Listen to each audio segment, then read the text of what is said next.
I'm Jennifer Kendall, founder of Acuity Path. I support women entrepreneurs in understanding and transforming their relationship with money, while also mastering the systems and processes to manage it with confidence.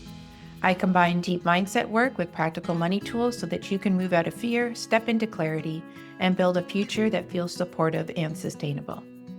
Whether you're watching from your desk or taking a quiet pause in a busy day, I'm really glad you're here. In today's video, we will be exploring whether financial safety is actually keeping you stuck instead of free, and more specifically, the difference between short-term safety and the kind of internal safety that creates real freedom. My hope is that this conversation helps you see money choices with more compassion and feel more grounded and trusting of yourself as you move forward. Let's dive in. If there's one phrase that I hear a lot of, and honestly, one that I've said myself more times than I can count, it's this: I just need things to feel safe again. It may not exactly sound like that, but you know what I mean when I say that. You'll feel it. Safe enough to pay the bills, safe enough to exhale, safe enough to take a step forward without that quiet dread of everything falling apart. And honestly, that makes sense. When money feels uncertain, when life feels uncertain, our nervous systems, it craves abundance. It craves relief. So if you've ever found yourself making a money decision just to calm that anxiety, to feel okay in the moment, you're not doing anything wrong. You're being very human. But here is something that I've learned both personally and through my work with other women entrepreneurs. Being safe enough is not the same as being free enough. Safety often feels like holding your breath, waiting for certainty, waiting for permission, waiting for something outside of you to say, okay, now you can move. Freedom feels different. Freedom feels like breathing fully, trusting yourself to take a step, even when things aren't perfectly clear, especially when things aren't perfectly clear. And in business, especially for women who carry responsibility, expectations, and pressure, this distinction matters more than we realize. We are taught that safety and success follow a straight line. You get the job, you earn a steady paycheck, you work your way up, and once everything looks tidy and respectable, then you're secure. With entrepreneurship, we don't follow that script. We don't leave corporate behind because it feels safe. We leave it behind because we wanted freedom, creativity, flexibility, autonomy, alignment. Whatever your reason for leaving, it's real for you.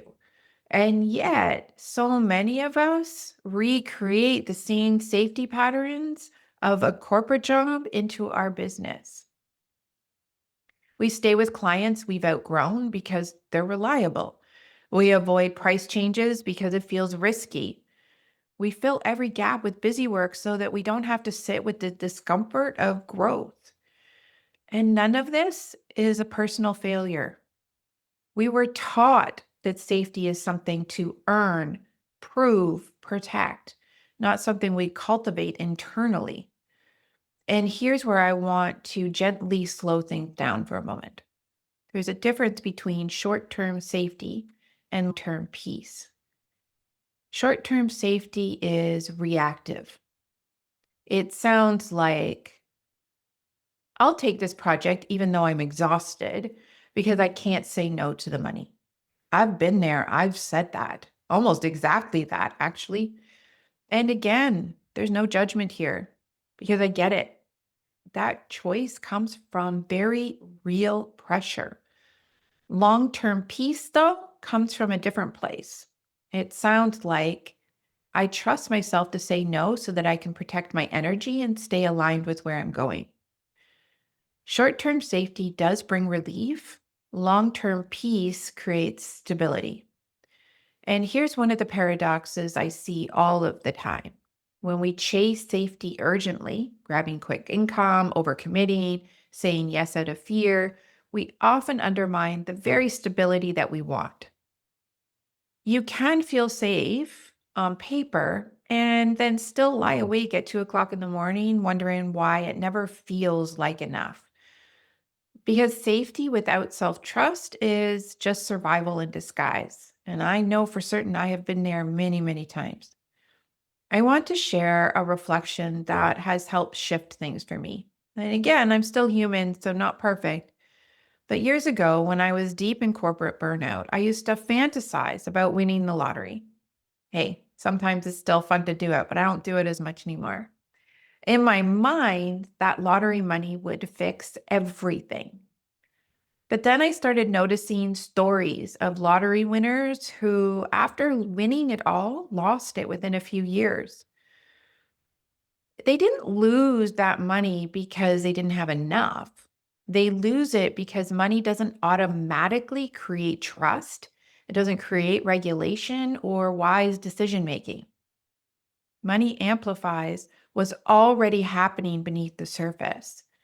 So if your relationship with money is shaped by fear, guilt, or scarcity, that energy doesn't just disappear because you have money suddenly.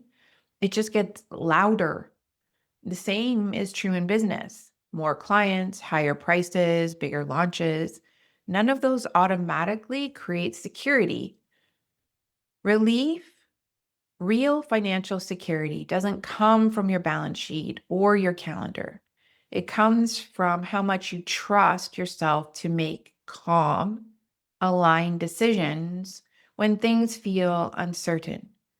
And that's the kind of decision making we need to make now more than ever, because around us, there's a lot of uncertainty. So let me invite you into this moment of reflection. When you say you want financial security, insert financial freedom if that feels more aligned with you, what do you actually mean? Is it a specific number, a feeling, less pressure, more spaciousness? And when you define it, what can you do today to give you some of that already? And what might you be doing right now because it feels safe, but is actually keeping you stuck? And what would freedom feel like for you in this season of your life? I can assure you that my definition of freedom has changed over time. And ask yourself this question, not in a someday place and not when everything is perfect, but ask it as if right now. These are not abstract questions.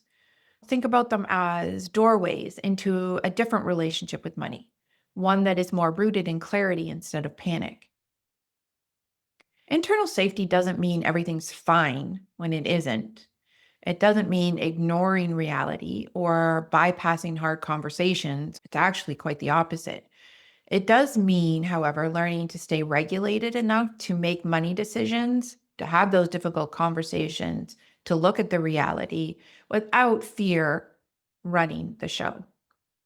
It means being able to pause, to breathe, to choose. And this kind of safety is what allows you to stay grounded through slow seasons, shifting priorities, or uncertainty without abandoning yourself in the process. So, if you're wondering whether financial safety might actually be keeping you stuck, here's a reframe I'm going to leave you with. Freedom is not the opposite of safety. Freedom is safety that lasts. It's the steady heartbeat beneath your ambition, the confidence that doesn't require constant proof, the quiet knowing that even if things are wobbly, you'll find your footing again. Financial freedom isn't about avoiding risk, it's about building resilience. So the next time you feel yourself hustling for safety, I invite you to ask a softer question. What would it look like to feel free enough right now to make a calm, confident choice? Whatever your next step is, trust you don't need to force it. You're allowed to move at a pace that feels supportive, and you're allowed to build safety in a way that nourishes your freedom, not cages it.